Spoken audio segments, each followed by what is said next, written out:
Hello guys, ഇന്ന് ഞാൻ രാവിലെ എഴുന്നേറ്റപ്പോൾ എന്തുണ്ടാക്കണം എന്ന് ഞാൻ ആലോചിച്ചപ്പോൾ ഞങ്ങളെന്നും ഇഡ്ഡലി അല്ലെങ്കിൽ പുട്ട്, ദോശ അങ്ങനെ ഉണ്ടാക്കാറ്.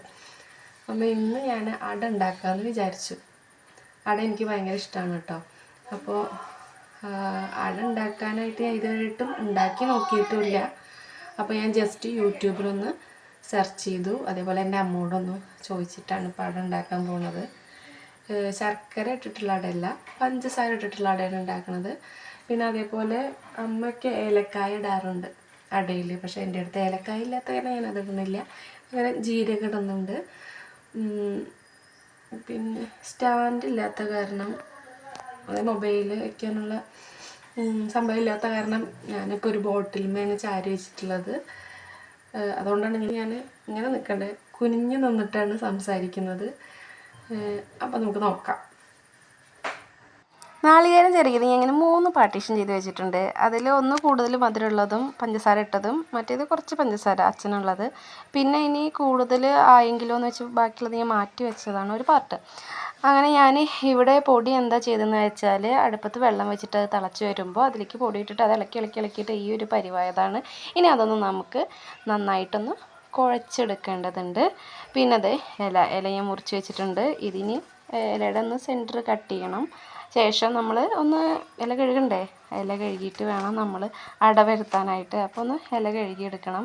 പിന്നെ ഞാൻ ഇവിടെ എടുത്തിട്ടുള്ളത് റോസ്റ്റ് ചെയ്തിട്ടുള്ള അരിപ്പൊടിയാണ് കേട്ടോ എടുത്തിട്ടുള്ളത്. നമ്മുടെ കിച്ചൺ ട്രഷേഴ്സിൻ്റെ അത് കമ്പനി നോക്കിയിട്ട് ഞാൻ എടുത്തതൊന്നുമല്ല, എടുത്തപ്പോൾ അത് കിട്ടിയെന്ന് മാത്രം. പിന്നെ നമ്മളത് ഇല നന്നായി കഴുകി വെച്ചിട്ടുണ്ട്. ഇനി ഞാൻ ആ ഒരു മാവില്ലേ കുഴച്ചുണ്ടാക്കിയത്, അത് ഞാൻ കുറച്ച് നേരം റെസ്റ്റ് ചെയ്യാൻ വെച്ചായിരുന്നു കേട്ടോ. അതിന് ശേഷം ഞാൻ ഇലയിൽ പരത്തുകയാണ്. ഒരു കയ്യിൽ ഫോണും ഒരു കൈ കൊണ്ടാണ് ഈ പരത്തുന്നത്. അതുകൊണ്ട് ഞാൻ ഫോൺ ഓഫാക്കിയിട്ട് ഒന്ന് പരത്തിയിട്ട് കാണിച്ചു തരാം. ഞാൻ പരത്തി കഴിഞ്ഞിട്ട് അതിൽ നാളികേരമൊക്കെ ഇട്ട് വെച്ചിട്ടുണ്ട് കേട്ടോ. പരത്താനായിട്ട് ഭയങ്കര ബുദ്ധിമുട്ടായിരുന്നു, അതിങ്ങനെ കയ്യിൽ ഒട്ടി പോരുമായിരുന്നു. അതുകൊണ്ട് ഞാൻ കുറച്ച് വെള്ളം അവിടെ വെച്ചിട്ട് അതിലൊന്ന് ജസ്റ്റ് മുക്കിയിട്ടൊക്കെയാണ് ഞാനതിങ്ങനെ പരത്തിയത്. ചിലപ്പോൾ അങ്ങനെയൊക്കെ ആയിരിക്കും ചെയ്യുന്നുണ്ടായിരിക്കുക. പിന്നെ അതങ്ങനെ നമുക്ക് നല്ലപോലെ ഷേപ്പിലൊക്കെ വേണമെങ്കിൽ അത് മുറിച്ചുണ്ടാക്കാം. ഞാൻ അങ്ങനെയൊന്നും ഒന്നുമില്ല, എന്തായാലും നമ്മൾക്ക് കഴിക്കാനുള്ളതാണല്ലോ. അപ്പോൾ ഞാൻ അതിൻ്റെ ഭംഗിയൊന്നും നോക്കിയില്ല. പിന്നെ ഞാനിത് അടുപ്പത്ത് വെക്കാൻ പോവുകയാണ്. അതിന് വേണ്ടിയിട്ട് നമ്മൾ ഇഡ്ഡലിയുടെ ചെമ്പ് വെച്ചിട്ടുണ്ട്. അതിലേക്ക് ഞാൻ കഴിയുന്നത് ഞാൻ ഓരോന്നായിട്ട് വെച്ചുകൊണ്ടിരിക്കുകയാണ് ചെയ്തത്. അല്ലാണ്ട് എല്ലാം ഉണ്ടാക്കിയതിന് ശേഷം വെക്കുകയല്ല ചെയ്തത്. ആദ്യം ഞാനൊരു 4 അട ഉണ്ടാക്കി, അത് ഞാൻ അടുപ്പത്ത് വെച്ചു. കാരണം അച്ഛനെന്തോ പുറത്തേക്ക് പോകാനുണ്ടായിരുന്നു. അപ്പോൾ അത് വേഗം ആവട്ടെ വെച്ചിട്ട് ആ ഒരു 4 അട ഉണ്ടാക്കിയത് ഞാൻ ആദ്യം അച്ഛന് കൊടുക്കുകയാണ് ചെയ്തത്. എല്ലാം പരത്തിയതിന് ശേഷം വയ്ക്കാനൊന്നും ചിലപ്പോൾ അച്ഛൻ്റെ പോക്ക് നടക്കില്ല. ഇതാണ്ടോ ഞാൻ പരത്തണതാണത് കാണുന്നത്. കയ്യിൽ ഒട്ടി പോരുമായിരുന്നു നമ്മൾ പരത്തും തോറും. കുറച്ച് ബുദ്ധിമുട്ടിയിട്ട് തന്നെ കേട്ടോ പരത്തി ഉണ്ടാക്കിയത്. അപ്പോൾ ആദ്യം ഞാനത് 2 വെച്ചു. ഇനി ഞാൻ വീണ്ടും ഉണ്ടാക്കിയത് ഓരോന്നായിട്ട് വെച്ച് കൊടുക്കാൻ നിൽക്കുകയാണ് കേട്ടോ. ഇനി അട ആയിട്ടുണ്ടോ എന്ന് നമുക്കൊന്ന് ചെക്ക് ചെയ്യാം. അപ്പോൾ നമ്മുടെ ഇലയിൽ നിന്ന് ആ ഒരു പരത്തിയതൊക്കെ ഒന്ന് അടർന്ന് പോരുകയാണെന്നുണ്ടെങ്കിൽ അട ആയിട്ടുണ്ട്, വെന്തിട്ടുണ്ടെന്നുള്ളതാണ് അർത്ഥം. ഇതൊക്കെ എല്ലാവർക്കും അറിയണതായിരിക്കും, ഞാനിത് ആദ്യമായിട്ട് ഉണ്ടാക്കണ കാരണമാണ്. അപ്പോൾ നോക്കിയപ്പോൾ ഒന്നും കൂടി പോരാനുണ്ട്. അപ്പോൾ ഞാൻ വീണ്ടും അതിനെ അടച്ചു വെച്ചു, കുറച്ച് നേരം കൂടി വേവിക്കാൻ വേണ്ടിയിട്ട് വെച്ചു. പിന്നെ നോക്കിയപ്പോൾ അട അതാ നന്നായിട്ട് അത് നടന്ന് പോരുന്നുണ്ട്. അപ്പോൾ മനസ്സിലായി അട റെഡി എന്നുള്ളത്. അപ്പോൾ ഞാൻ നമ്മുടെ ഗ്യാസ് ഓഫാക്കിയിട്ട് അടേനെ ഒന്നെടുത്തു. എന്നിട്ട് ഞാൻ നമ്മുടെ പ്ലേറ്റിലേക്ക് മാറ്റുന്ന കാഴ്ചയാണ് കണ്ടുകൊണ്ടിരിക്കുന്നത്. അങ്ങനെ ബാക്കിയുള്ള അടയും കൂടിയും പരത്തിയിട്ട് ഞാൻ അടുപ്പത്ത് വെച്ചു. ഇനി ഞാനും അട കഴിക്കാനായിട്ട് പോവാണ്. അപ്പോൾ ആദ്യം ഉണ്ടാക്കിയിട്ടുള്ള അട നമ്മൾ അച്ഛന് കൊടുത്തു. അത് വേഗം ഉണ്ടാക്കിയതാണ് അച്ഛന് കഴിക്കാമെന്ന് വിചാരിച്ചിട്ട്.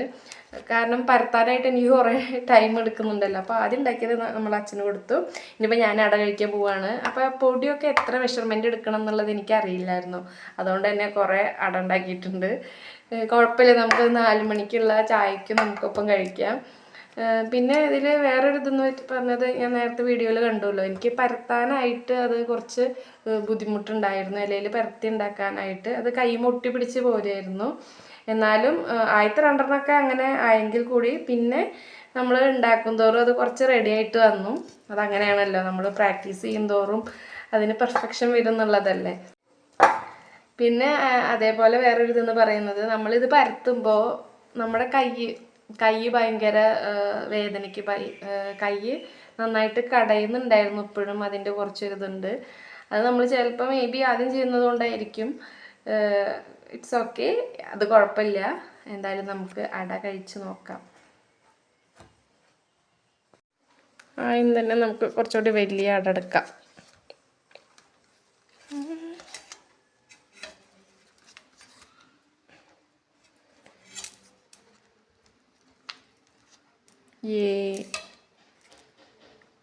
ഇതൊറ്റക്കൈ കൊണ്ട് നമുക്ക് പിടിച്ചെടുക്കണ കാരണം കുറച്ച് ബുദ്ധിമുട്ടുണ്ട്.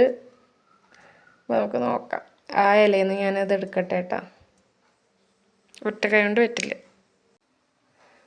ഞാൻ നൈസായിട്ടാണ് പരത്തിയത് കേട്ടോ. അതാണ് ഇങ്ങനെ കുഴഞ്ഞ് കിടക്കുന്നത്.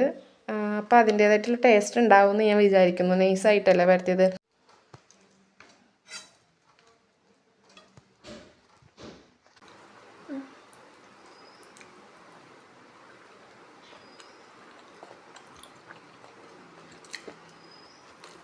അട നല്ല ടേസ്റ്റ് ഉണ്ട് കേട്ടോ. ഞാൻ പറഞ്ഞില്ലേ എനിക്ക് അട നല്ല ഇഷ്ടമാണെന്ന്. പിന്നെ നോർമലി ആരുണ്ടാക്കിയാലും അട രസമുണ്ടായിരിക്കും. സോ ഇന്നത്തെ വീഡിയോ ഇത്രയേ ഉള്ളൂ. നിങ്ങൾക്ക് എൻ്റെ വീഡിയോ ഇഷ്ടമായെങ്കിൽ ലൈക്ക് ചെയ്യുക, ഷെയർ ചെയ്യുക, സബ്സ്ക്രൈബ് ചെയ്യുക. എൻ്റെ വീഡിയോയുടെ നോട്ടിഫിക്കേഷൻ ലഭിക്കാൻ വേണ്ടി ആ ബെല്ലൈക്കൺ കൂടി ഒന്ന് എനേബിൾ ചെയ്തിടണേ. പുതിയൊരു വീഡിയോയുമായി വരുന്നത് വരെ ബൈ.